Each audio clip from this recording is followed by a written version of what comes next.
मंधना नाम के शहर में सुरीत नाम की औरत रहती थी। सुरीत एक विधवा थी जिसके पति की एक कार एक्सीडेंट में मौत हो गई थी।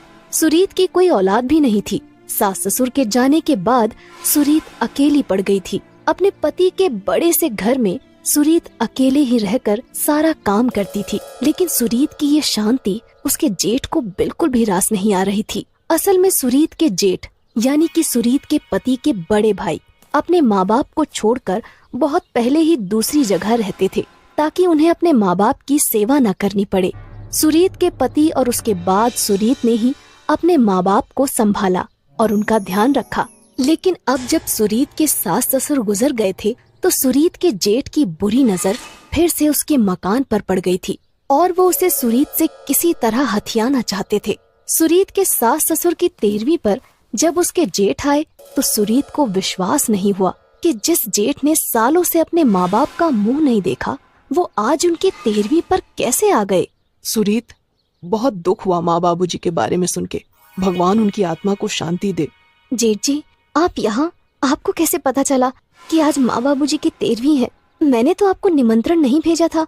कैसी बात कर रही पगली, वो मेरे माँ बाबूजी हैं। उनकी नहीं तो किसकी 13वीं पर आऊंगा? तुम ही बताओ, आखिर उनका हम दोनों के अलावा था ही कौन? अब जब वो नहीं है तो अब माँ बाबूजी की विरासत इस घर को हम दोनों को ही तो संभालना है।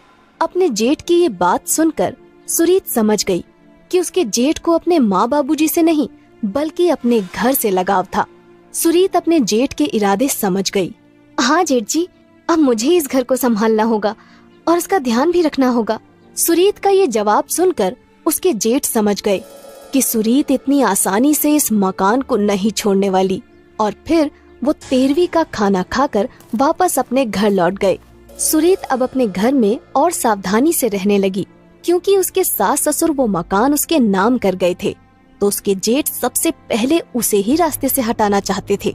एक तरफ सुरीत अपने घर में एकदम सतर्क थी तो वहीं दूसरी ओर उसके जेठ सुरीत से किसी तरह मकान हड़पने की फिराक में थे। सुरीत महादेव की बहुत बड़ी भक्त थी। पति के गुजरने के बाद तो सुरीत दिन भर महादेव का नाम जप किया करती थी। एक दिन रात को जब सुरीत महादेव के मंदिर से वापस आ रही थी कि रास्ते पर पड़ने वाली सुनसान सड़क पर उसे सामने अपने जेठ खड़े हुए दिखाई दिए। यूं अंधेरी सड़क पर अपने जेठ को देखकर सुरीत कुछ डर गई, लेकिन फिर उसने कुछ हिम्मत बांधी और अपने आप को संभाला। जेठ जी, लालच आपके अंदर से निकलने का नाम नहीं ले रहा है। मकान के लालच में अब आप मेरा पीछा भी करने लगे। अरे कुछ तो शर्म कीजिए।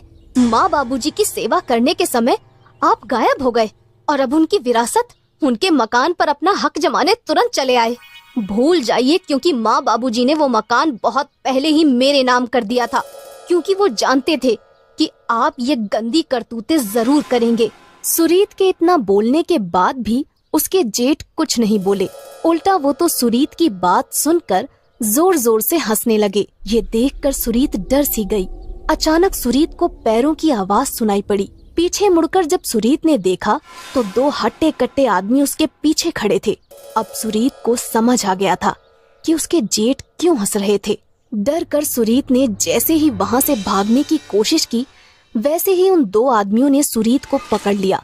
जेठ जी, बोल दीजिए अपने गुंडों से छोड़ दे मुझे, नहीं तो याद रखिएगा बहुत बुरा होगा आपके लिए। ये सुनकर सुरीत का जेठ हंसने लगा। अरे सुरीत, बुरा तो मेरा तब होगा ना जब तू कुछ बोलने के लिए जिंदा बचेगी। तू भोलेनाथ की बहुत बड़ी भक्त है ना। चल, आज तुझे उन्हीं के पास पहुंचा देता हूँ। ये कहकर सुरीत के जेठ ने एक बोतल खोली और उसमें भरी नीली चीज सुरीत पर डालने लगा। जैसे ही सुरीत ने उसे सूंघा तो पाया कि वो तो मिट्टी का तेल था। जेठ जी, ये आप क्या कर रहे हैं? मुझे छोड़ दीजिए। आखिर एक मकान के लिए आप कितना गिर सकते हैं? लेकिन सुरीत के जेठ ने उसकी एक ना सुनी और उसी समय माचिस जलाकर सुरीत को आग लगा दी। बेचारी सुरीत धू धू कर जिंदा जलती रही, लेकिन उसके जेठ को बिल्कुल भी उस पर तरस नहीं आया। सुरीत के जलने के बाद उसके जेठ और उनके गुंडे वहाँ से रफू चक्कर हो गए। सुरीत की आत्मा जब उसके शरीर से निकली तो उसने पाया कि उसके सामने महादेव खड़े थे। प्रभु, ये क्या किया आपने? क्या ऐसे ही अच्छाई की बुराई पर जीत होती है? यूं ही बुराई अच्छाई को डराती, धमकाती और मारती रहेगी।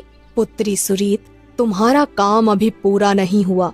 तुम्हारे जेठ को उसके कर्मों की सजा जरूर मिलेगी और वो उसे तुम दोगी, लेकिन तुम्हारी शक्तियां सिर्फ बारिश में भीगने से ही काम करेंगी, ये जरूर याद रखना।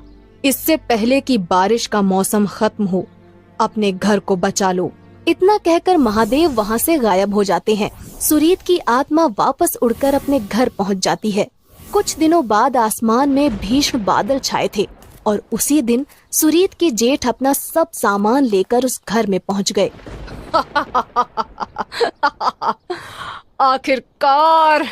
आखिरकार मुझे मिल ही गया। कितना तरसाया है तूने मेरे घर। तुझे पाने के चक्कर में पता भी है कि मुझे एक औरत को मारना पड़ा, लेकिन अब मैं यहाँ सुकून से रहूंगा। ये कहकर जेठ जोर जोर से हंसने लगा। थोड़ी ही देर में मूसलाधार बरसात शुरू हो गई और जेठ को ऊपर के कमरे से कोई आवाज सुनाई दी। घर में तो कोई नहीं है, फिर ये आवाज कहाँ से आई? अभी पता लगाता हूँ। ये कहकर जेठ जीने की सीढ़ियाँ चढ़कर ऊपर गए, लेकिन ऊपर कोई नहीं था। जेठ सीढ़ियाँ चढ़कर और ऊपर छत पर गए। जैसे ही जेठ ने छत पर जाने का दरवाजा खोला तो सामने पाया